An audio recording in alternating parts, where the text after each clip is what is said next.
Hello there, beautiful listener. Are you feeling brave? Because tonight we are going to delve into the deeply disturbed world of witchcraft and the darkness at the heart of Salem, along with the atmospheric sounds of rain and thunder to set the mood. So grab a cuppa, get cozied in, and get ready for The Salem Horror by Henry Kuttner. When Carson first noticed the sounds in his cellar, he ascribed them to the rats. Later, he began to hear the tales which were whispered by the superstitious Polish mill workers in Derby Street regarding the first occupant of the ancient house, Abigail Prynne. There was none living today who could remember the diabolical old hag, but the morbid legends which thrive in the witch district of Salem like rank weeds on a neglected grave gave disturbing particulars of her activities, and were unpleasantly explicit regarding the detestable sacrifices she was known to have made to a worm-eater, crescent-horned image of dubious origin. The oldsters still muttered of Abby Prynne and her monstrous boasts that she was high priestess of a fearfully potent god which dwelt deep in the hills. Indeed, it was the old witch's reckless boasting which had led to her abrupt and mysterious death in 1692, about the time of the famous hangings on Gallows Hill. No one liked to talk about it, but occasionally a toothless crone would mumble fearfully that the flames could not burn her, for her whole body had taken on the peculiar anaesthesia of her witchmark. Abby Prynne and her anomalous statue had long since vanished, but it was still difficult to find tenants for her decrepit gabled house, with its overhanging second story and curious diamond-paned casement windows. The house's evil notoriety had spread throughout Salem. Nothing had actually happened there of recent years which might give rise to the inexplicable tales, but those who rented the house had a habit of moving out hastily, generally with vague and unsatisfactory explanations connected with the rats. And it was a rat which led Carson to the witch room. The squealing and muffled pattering within the rotting walls had disturbed Carson more than once during the nights of his first week in the house, which he had rented to obtain the solitude that would enable him to complete a novel for which his publishers had been asking. Another light romance to add to Carson's long string of popular successes. But it was not until some time later that he began to entertain certain wildly fantastic surmises regarding the intelligence of the rat that scurried from under his feet in the dark hallway one evening. The house had been wired for electricity, but the bulb in the hall was small and gave a dim light. The rat was a misshapen black shadow as it darted a few feet away and paused, apparently watching him. At another time, Carson might have dismissed the animal with a threatening gesture and returned to his work. But the traffic on Derby Street had been unusually noisy, and he had found it difficult to concentrate upon his novel. His nerves, for no apparent reason, were taut, and somehow it seemed that the rat, watching just beyond his reach, was eyeing him with sardonic amusement. Smiling at the conceit, he took a few steps toward the rat, and it rushed away to the cellar door, which he saw with surprise was ajar. He must have neglected to close it the last time he had been in the cellar, although he generally took care to keep the doors shut, for the ancient house was draughty. The rat waited in the doorway. Unreasonably annoyed, Carson hurried forward, sending the rat scurrying down the stairway. He switched on the cellar light and observed the rat in a corner. It watched him keenly out of glittering little eyes. As he descended the stairs, he could not help feeling that he was acting like a fool. But his work had been tiring, and subconsciously he welcomed any interruption. He moved across the cellar to the rat, seeing with astonishment that the creature remained unmoving, staring at him. A strange feeling of uneasiness began to grow within him. The rat was acting abnormally, he felt, and the unwinking gaze of its cold shoe-button eyes was somehow disturbing. Then he laughed to himself, for the rat had suddenly whisked aside and disappeared into a little hole in the cellar wall. Idly he scratched across with his toe in the dirt before the burrow, deciding that he would set a trap there in the morning. The rat's snout and ragged whiskers protruded cautiously. It moved forward and then hesitated, drew back. Then the animal began to act in a singular and unaccountable manner, almost as though it were dancing, Carson thought. It moved tentatively forward, retreated again. It would give a little dart forward and be brought up short, then leap back hastily as though the simile flashed into Carson's mind. A snake were coiled before the burrow, alert to prevent the rat's escape. But there was nothing there save the little cross Carson had scratched in the dust. No doubt it was Carson himself who blocked the rat's escape, for he was standing within a few feet of the burrow. He moved forward, and the animal hurriedly retreated out of sight. His interest piqued. Carson found a stick and poked it exploringly into the hole. As he did so, his eye, close to the wall, detected something strange about the stone slab just above the rat burrow. A quick glance around its edge confirmed his suspicion. The slab was apparently movable. Carson examined it closely, noticed a depression on its edge which would afford a handhold. His fingers fitted easily into the groove, and he pulled tentatively. The stone moved a trifle and stopped. He pulled harder, and with a sprinkling of dry earth the slab swung away from the wall as though on hinges.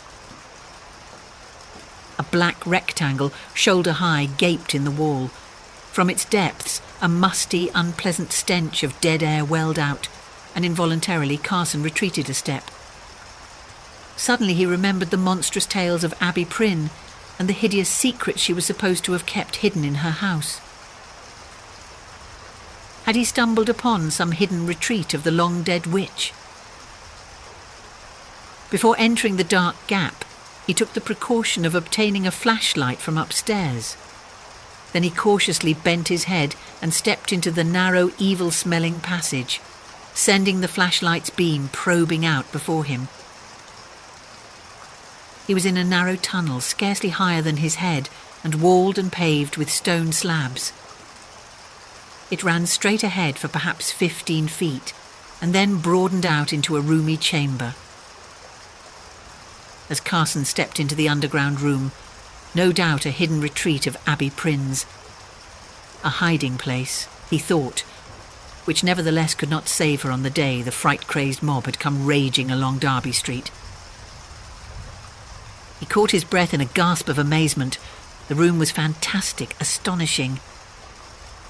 It was the floor which held Carson's gaze. The dull grey of the circular wall gave place here to a mosaic of vari-coloured stone in which blues and greens and purples predominated. Indeed, there were none of the warmer colours. There must have been thousands of bits of coloured stone making up that pattern, for none was larger than a walnut. And the mosaic seemed to follow some definite pattern, unfamiliar to Carson. There were curves of purple and violet mingled with angled lines of green and blue, intertwining in fantastic arabesques. There were circles, triangles, a pentagram, and other, less familiar figures. Most of the lines and figures radiated from a definite point. The centre of the chamber, where there was a circular disc of dead black stone, perhaps 2 feet in diameter. It was very silent. The sounds of the cars that occasionally went past overhead in Derby Street could not be heard. In a shallow alcove in the wall, Carson caught a glimpse of markings on the walls, and he moved slowly in that direction, the beam of his light travelling up and down the walls of the niche. The marks, whatever they were, had been daubed upon the stone long ago, for what was left of the cryptic symbols was indecipherable. Carson saw several partly effaced hieroglyphics which reminded him of Arabic, but he could not be sure. On the floor of the alcove was a corroded metal disc about 8 feet in diameter, and Carson received the distinct impression that it was movable. But there seemed no way to lift it. He became conscious that he was standing in the exact centre of the chamber, in the circle of black stone where the odd design centred. Again, he noticed the utter silence.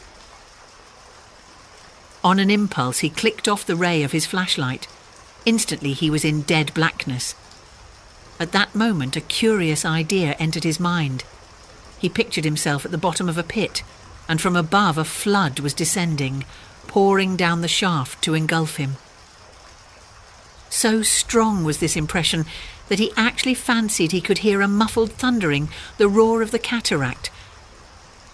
Then, oddly shaken, he clicked on the light, glanced around swiftly.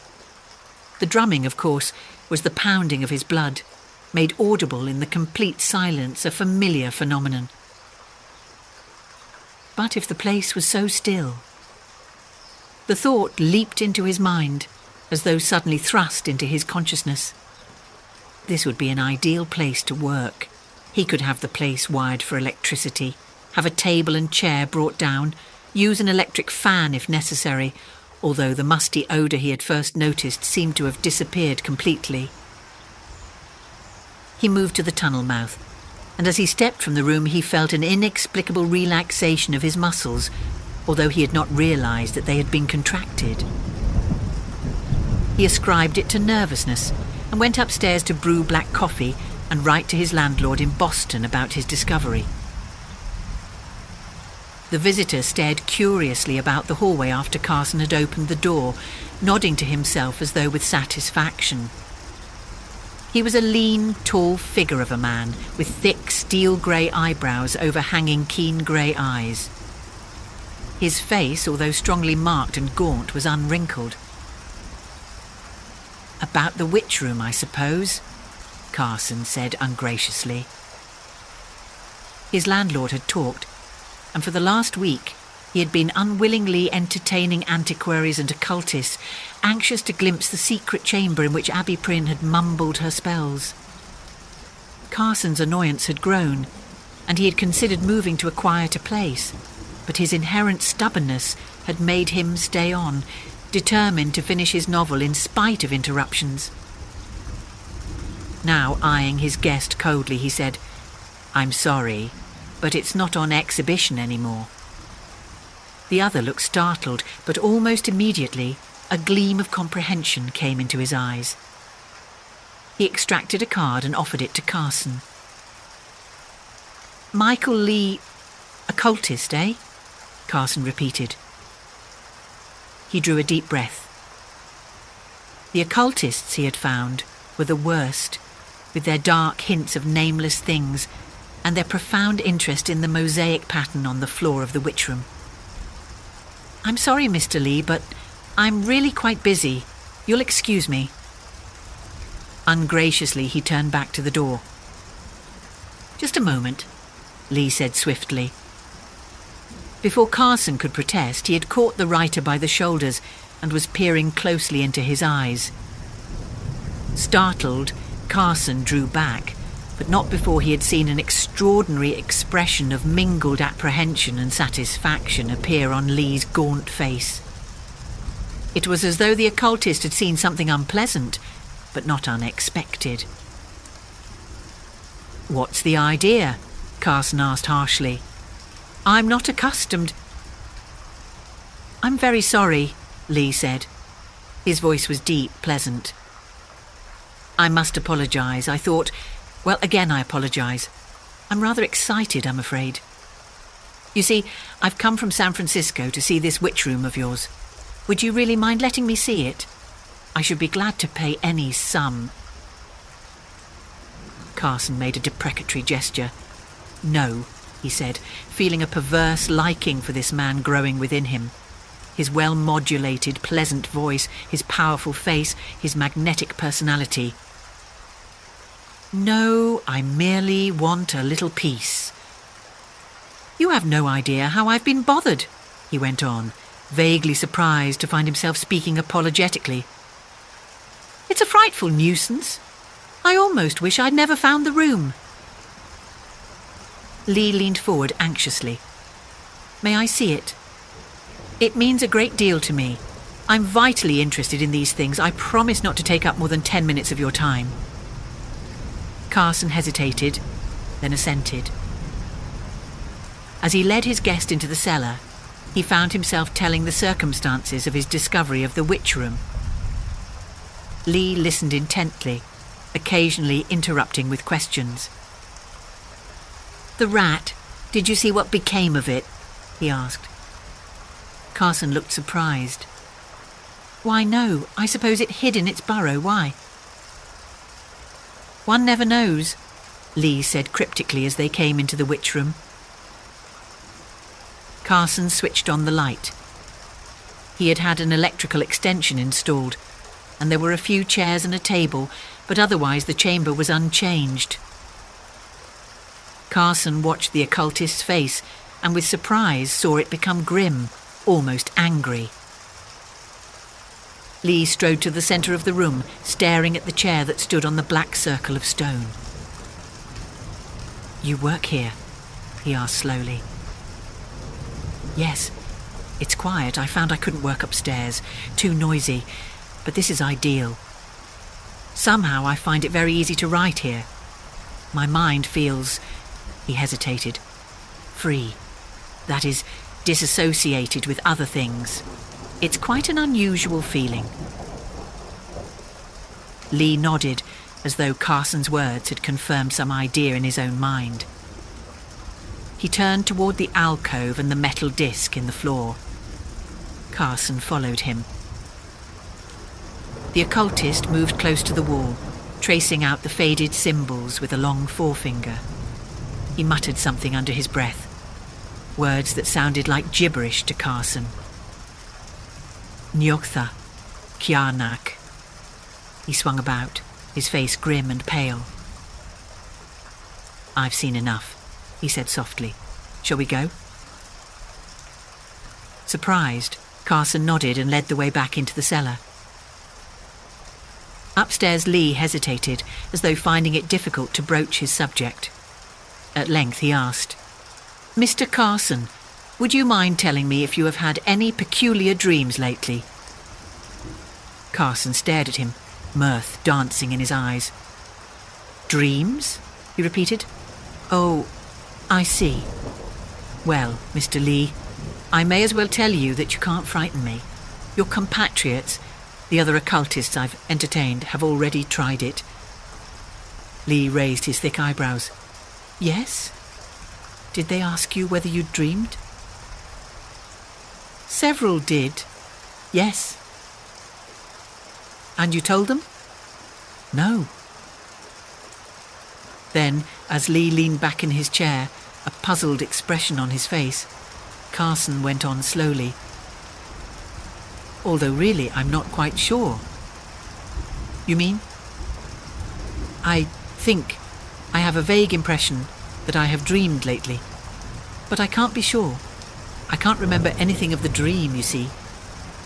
And oh, very probably your brother occultists put the idea into my mind." "Perhaps," Lee said non-committally, getting up. He hesitated. "Mr. Carson, I'm going to ask you a rather presumptuous question. Is it necessary for you to live in this house?" Carson sighed resignedly. "When I was first asked that question, I explained that I wanted a quiet place to work on a novel, and that any quiet place would do, but it isn't easy to find them.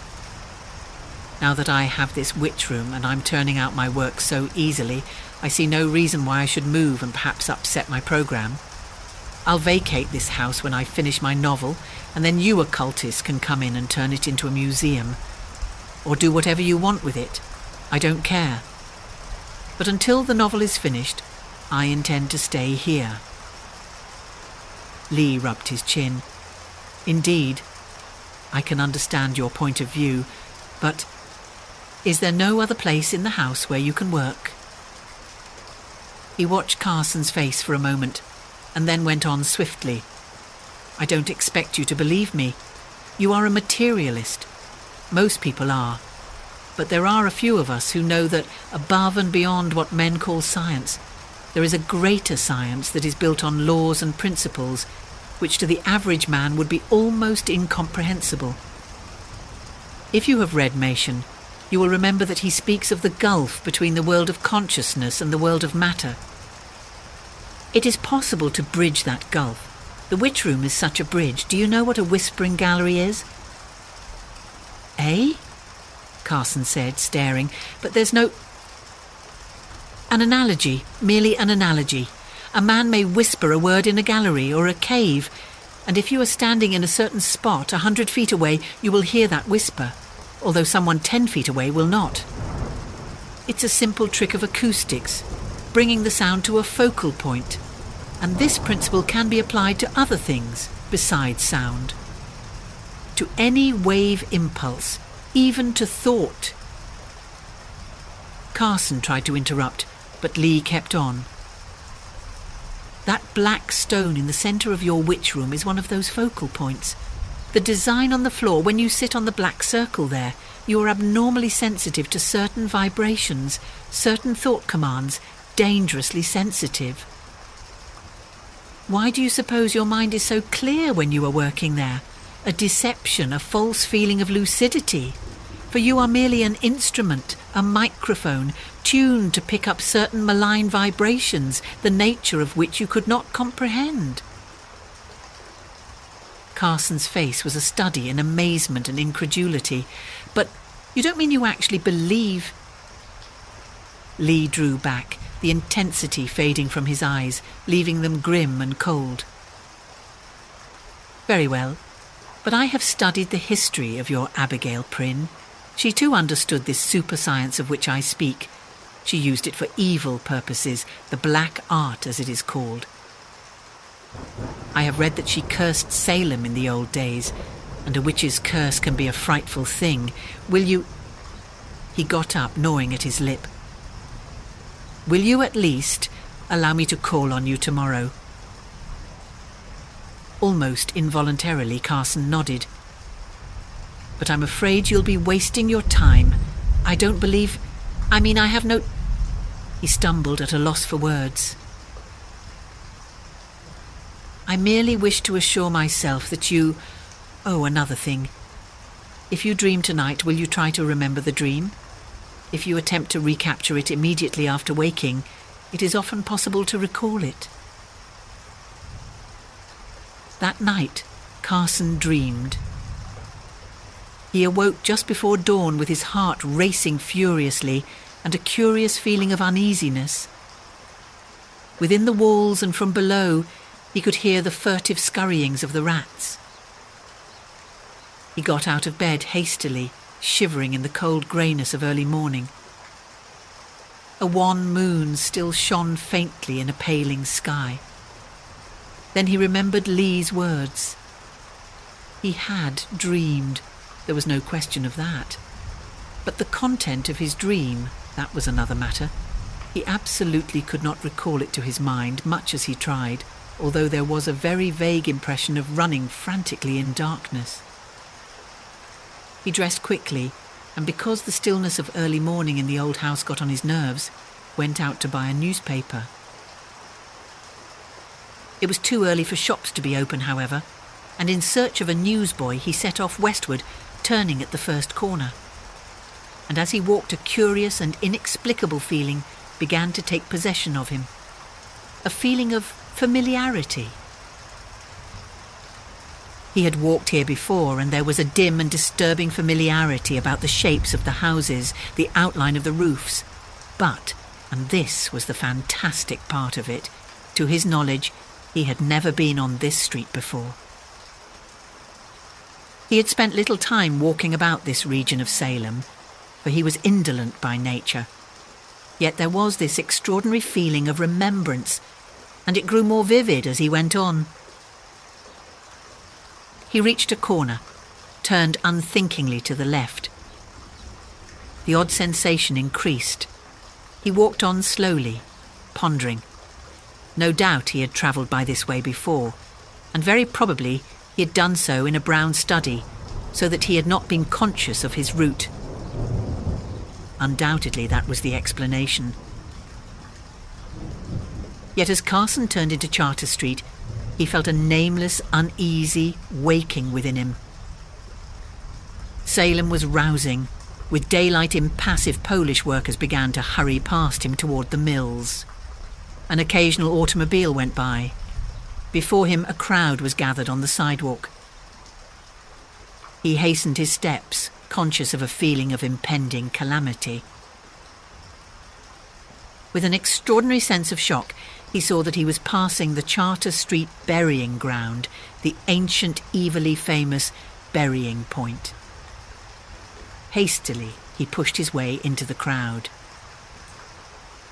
Comments in a muffled undertone came to Carson's ears, and a bulky blue-clad back loomed up before him. He peered over the policeman's shoulder and caught his breath in a horrified gasp. A man leaned against the iron railing that fenced the old graveyard. He wore a cheap, gaudy suit, and he gripped the rusty bars in a clutch that made the muscles stand out in ridges on the hairy back of his hands. He was dead, and on his face, staring up at the sky at a crazy angle, was frozen an expression of abysmal and utterly shocking horror. His eyes, all whites, were bulging hideously. His mouth was a twisted, mirthless grin. A man at Carson's side turned a white face toward him. "Looks as if he was scared to death," he said somewhat hoarsely. "I'd hate to have seen what he saw. Ugh, look at that face." Mechanically, Carson backed away, feeling an icy breath of nameless things chill him. He rubbed his hand across his eyes, but still that contorted, dead face swam in his vision. He began to retrace his steps, shaken and trembling a little. Involuntarily, his glance moved aside, rested on the tombs and monuments that dotted the old graveyard. No one had been buried there for over a century, and the lichen-stained tombstones with their winged skulls, fat-cheeked cherubs and funereal urns seemed to breathe out an indefinable miasma of antiquity. What had frightened the man to death? Carson drew a deep breath. True, the corpse had been a frightful spectacle, but he must not allow it to upset his nerves. He could not. His novel would suffer. Besides, he argued grimly to himself, the affair was obvious enough in its explanation. The dead man was apparently a Pole, one of the group of immigrants who dwell about Salem Harbour. Passing by the graveyard at night, a spot about which eldritch legends had clung for nearly 3 centuries, his drink-befuddled eyes must have given reality to the hazy phantoms of a superstitious mind. These Poles were notoriously unstable emotionally, prone to mob hysteria and wild imaginings.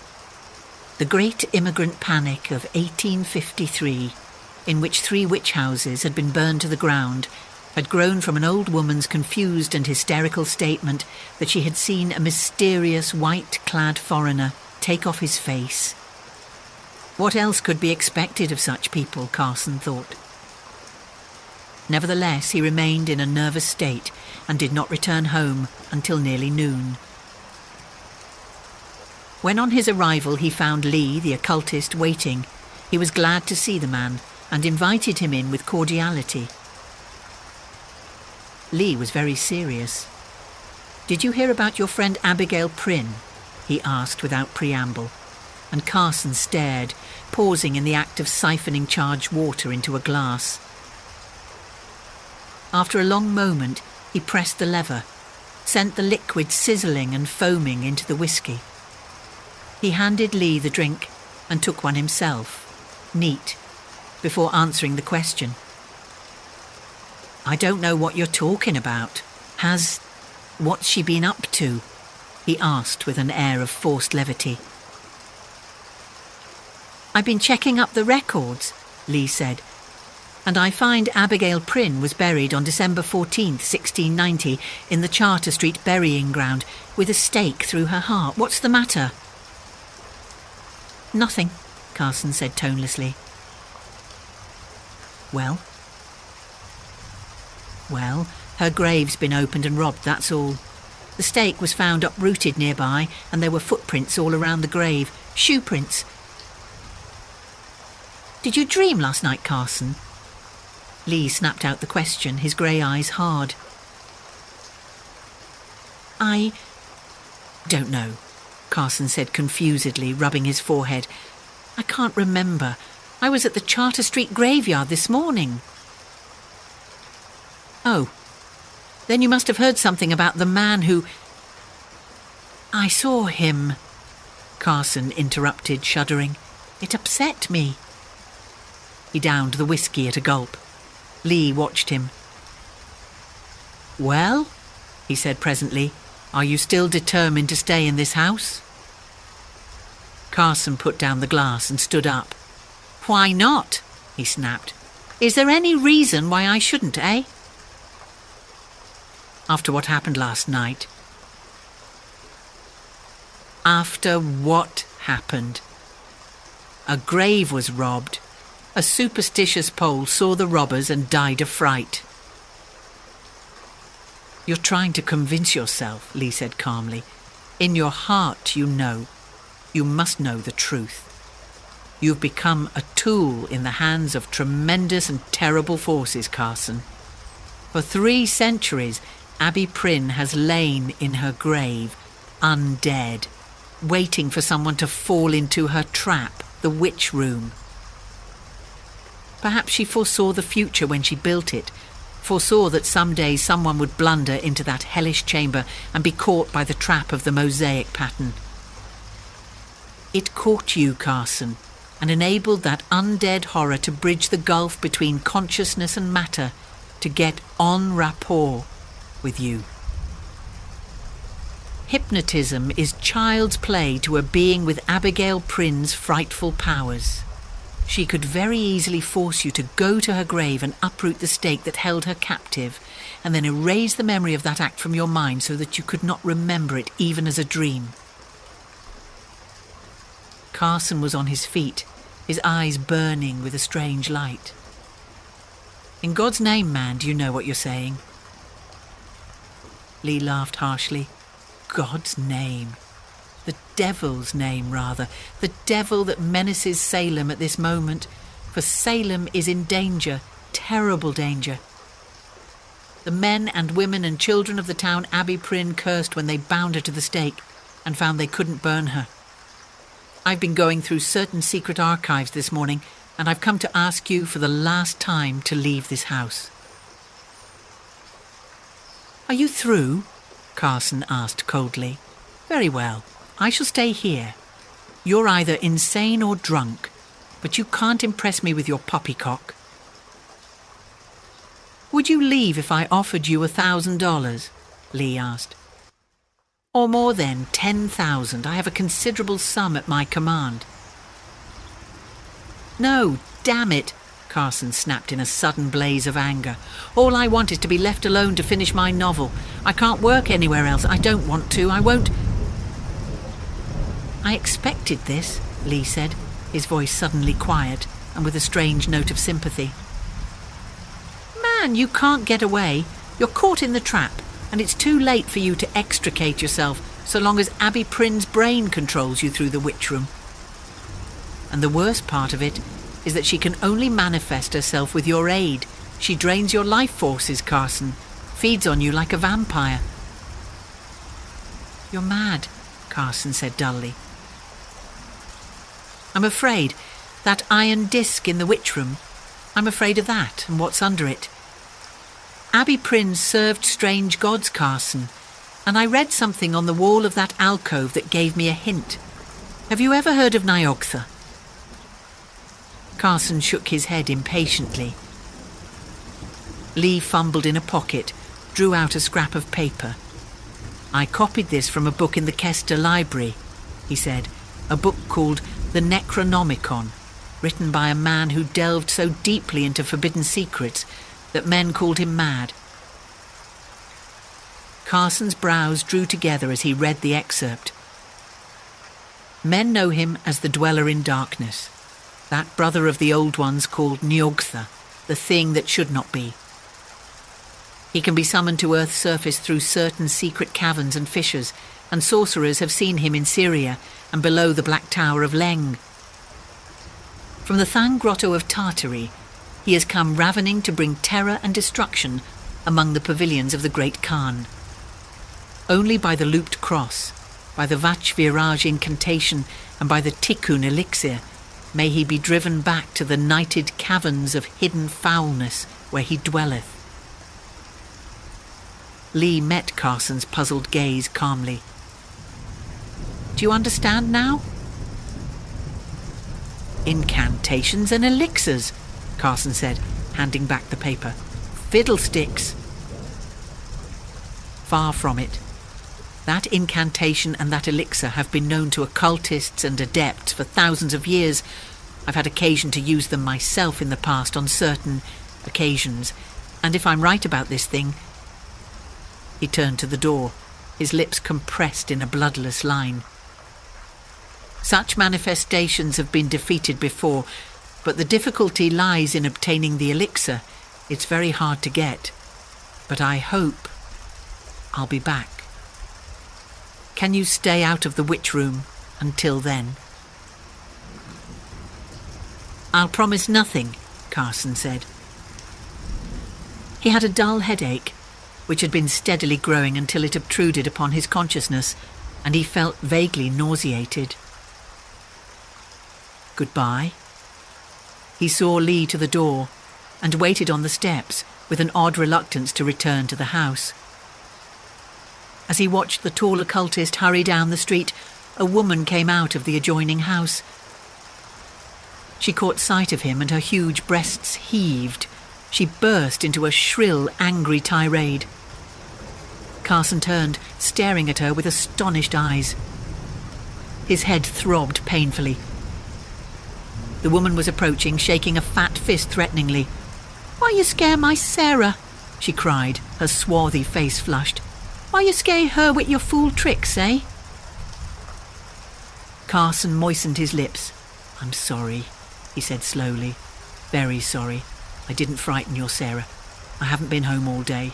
What frightened her?" "To Brown Tin, it ran in your house, Sarah say." The woman paused and her jaw dropped. Her eyes widened. She made a peculiar sign with her right hand, pointing her index and little fingers at Carson, while her thumb was crossed over the other fingers. "T old witch." She retreated hastily, muttering in Polish in a frightened voice. Carson turned, went back into the house. He poured some whiskey into a tumbler, considered, and then set it aside untasted. He began to pace the floor, occasionally rubbing his forehead with fingers that felt dry and hot. Vague, confused thoughts raced through his mind. His head was throbbing and feverish. At length he went down to the witch room. He remained there, although he did not work, for his headache was not so oppressive in the dead quiet of the underground chamber. After a time he slept. How long he slumbered he did not know. He dreamed of Salem and of a dimly glimpsed, gelatinous black thing that hurtled with frightful speed through the streets, a thing like an incredibly huge jet-black amoeba that pursued and engulfed men and women who shrieked and fled vainly. He dreamed of a skull face peering into his own, a withered and shrunken countenance in which only the eyes seemed alive, and they shone with a hellish and evil light. He awoke at last, sat up with a start. He was very cold.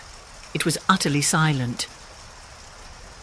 In the light of the electric bulb, the green and purple mosaic seemed to writhe and contract toward him, an illusion which disappeared as his sleep-fogged vision cleared. He glanced at his wristwatch. It was 2:00. He had slept through the afternoon and the better part of the night. He felt oddly weak, and a lassitude held him motionless in his chair. The strength seemed to have been drained from him. The piercing cold seemed to strike through to his brain, but his headache was gone. His mind was very clear, expectant, as though waiting for something to happen. A movement nearby caught his eye. A slab of stone in the wall was moving. He heard a gentle grating sound, and slowly a black cavity widened from a narrow rectangle to a square. There was something crouching there in the shadow. Stark, blind horror struck through Carson as the thing moved and crept forward into the light. It looked like a mummy. For an intolerable age-long second, the thought pounded frightfully at Carson's brain. It looked like a mummy. It was a skeleton-thin parchment-brown corpse, and it looked like a skeleton with the hide of some great lizard stretched over its bones. It stirred, it crept forward, and its long nails scratched audibly against the stone. It crawled out into the witch room, its passionless face pitilessly revealed in the white light, and its eyes were gleaming with charnel life. He could see the serrated ridge of its brown, shrunken back. Carson sat motionless. Abysmal horror had robbed him of the power to move. He seemed to be caught in the fetters of dream paralysis, in which the brain, an aloof spectator, is unable or unwilling to transmit the nerve impulses to the muscles. He told himself frantically that he was dreaming, that he would presently awaken. The withered horror arose. It stood upright, skeleton thin, and moved to the alcove where the iron disc lay embedded in the floor. Standing with its back to Carson, it paused, and a dry and sere whisper rustled out in the dead stillness. At the sound, Carson would have screamed, but he could not. Still the dreadful whisper went on in a language Carson knew was not of earth, and as though in response an almost imperceptible quiver shook the iron disc. It quivered and began to rise very slowly, and as if in triumph, the shriveled horror lifted its pipe-stem arms. The disc was nearly a foot thick, but presently, as it continued to rise above the level of the floor, an insidious odour began to penetrate the room. It was vaguely reptilian, musky and nauseating. The disc lifted inexorably, and a little finger of blackness crept out from beneath its edge. Abruptly, Carson remembered his dream of a gelatinous black creature that hurtled through the Salem streets. He tried vainly to break the fetters of paralysis that held him motionless. The chamber was darkening, and a black vertigo was creeping up to engulf him. The room seemed to rock. Still the iron disc lifted. Still the withered horror stood with its skeleton arms raised in blasphemous benediction. Still the blackness oozed out in slow amoeboid movement. There came a sound breaking through the sere whisper of the mummy, the quick patter of racing footsteps. Out of the corner of his eye, Carson saw a man come racing into the witch room. It was the occultist, Lee, and his eyes were blazing in a face of deathly pallor. He flung himself past Carson to the alcove where the black horror was surging into view. The withered thing turned with dreadful slowness. Lee carried some implement in his left hand, Carson saw, a crux ansata of gold and ivory. His right hand was clenched at his side. His voice rolled out, sonorous and commanding. There were little beads of perspiration on his white face. Yana kadish to nilgri, stelsna kana nyogtha, kyanak flejetho. The fantastic, unearthly syllables thundered out, echoing from the walls of the vault. Lee advanced slowly, the crux ansata held high. And from beneath the iron disc, black horror came surging.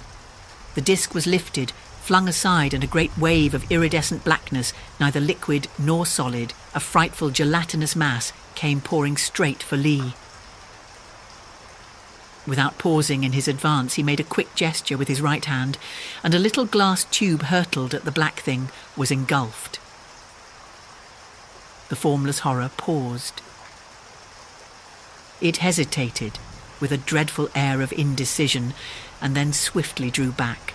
A choking stench of burning corruption began to pervade the air, and Carson saw great pieces of the black thing flake off, shrivelling as though destroyed with corroding acid. It fled back in a liquescent rush, hideous black flesh dropping as it retreated.